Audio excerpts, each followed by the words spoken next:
আমার বিয়ের সব ভিডিও এখনও এলো না, তার আগেই জামাই ষষ্ঠীর ভিডিও চলে এলো। এর জন্য আমাকে অনেক প্যাঁক খেতে হবে আমি জানি, কিন্তু কিছু করার নেই। সব ভিডিও একে একে ঠিক আসবে এই সান্ত্বনা জানিয়ে আমার বউ আমাকে ফল কেটে দিচ্ছে।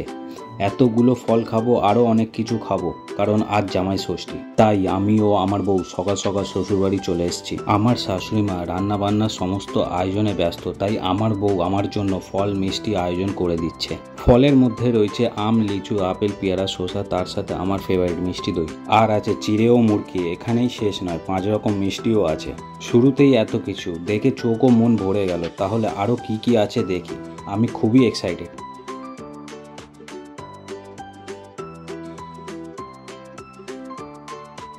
তারপর আমার বউ আমার জন্য আসন পেতে দিল, আর আমার শাশুড়ি মা আমাকে আশীর্বাদ করলেন।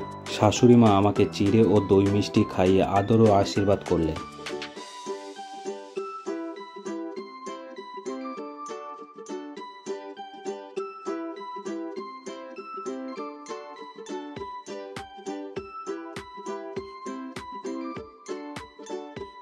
এবার আমি আরাম করে বিছানাতে বসে এত রকমের ফল, মিষ্টি, দই ও চিড়ে খাবো।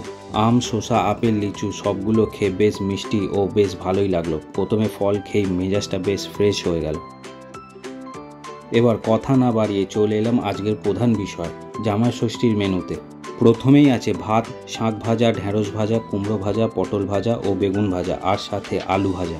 তার সাথে আছে মাছের মাথা দিয়ে সোনা মুগ ডাল, কাতলা মাছের কালিয়া, পাশে টমেটো চাটনি, পাঁপড়, পায়েস ও মিষ্টি, আর আমার ফেভারিট খাবারের রাজা মটন কষা। শুরুতেই একটু শাক ভাজা দিয়ে ভাত মাখিয়ে খেয়ে দেখলাম কেমন লাগলো, কি বলবার। এবার গরম গরম ভাতে লেবু চটকে নিলাম, কারণ এবার পালা হচ্ছে কাতলা মাছের মাথা দিয়ে সোনা মুগ ডাল দিয়ে ভাত মাখিয়ে খাওয়া। ভাতে একটু ডাল নিয়ে নিলাম, ভালো করে মাখিয়ে আলু ভাজা দিয়ে নিয়ে নিলাম একটা বড় বাইট। এরপর এর সাথে নিয়ে নিলাম একটু বেগুন ভাজা। বেগুন ভাজা দিয়ে ডাল ভাত খেতে আমার হেভি লাগে। সাথে নিয়ে নিলাম একটু ঢেঁড়স ভাজাও। সিম্পল বাঙালি রান্না, দারুণ। আবার ডাল মাখিয়ে ঢেঁড়স ভাজা দিয়ে আলু ভাজা দিয়ে একটু ভাত খেলাম, উফ দারুণ লাগলো। পটল ভাজাও ছিল, পটল ভাজা দিয়েও একটু খেলাম। আবার বেগুন ভাজা দিয়ে একটু ভাত খেলাম, দারুণ রান্না হয়েছে।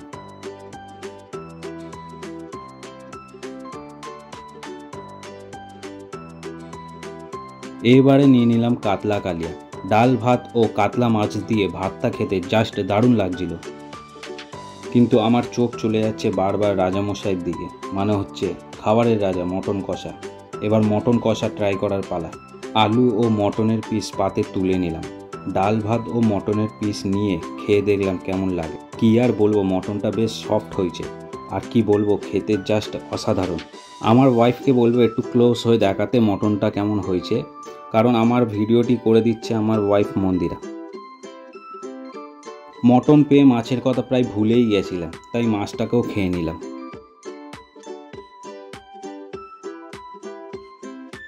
এবার পাত ভরে নিয়ে নিলাম মটন কষা। মটনের পিসগুলো দেখুন, কষা কষা খাসির মাংস খেতে কার কার পছন্দ কমেন্ট করে জানান।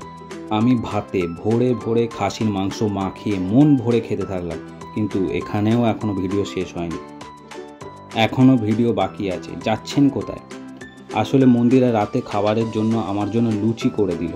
রাতের খাবারও রয়েছে কষা মটন ও গরম গরম লুচি। ওইদিকে শাশুড়ি মা গরম গরম লুচি করছেন, আর এইদিকে মেয়ের হাতে পাঠাচ্ছেন, আর আমি সুযোগের সদ্ব্যবহার করে বেশ করে লুচি ও মটন সাটাচ্ছি। আবার কি মটনের নল্লি পিস পেয়েছি, আর কি ছাড়া যায়। পাতে রয়েছে 5 রকম মিষ্টি। আমি এবার খাবারে কনসেন্ট্রেট করলাম। আপনাদের সাথে দেখা হবে পরবর্তী ভিডিওতে। নমস্কার।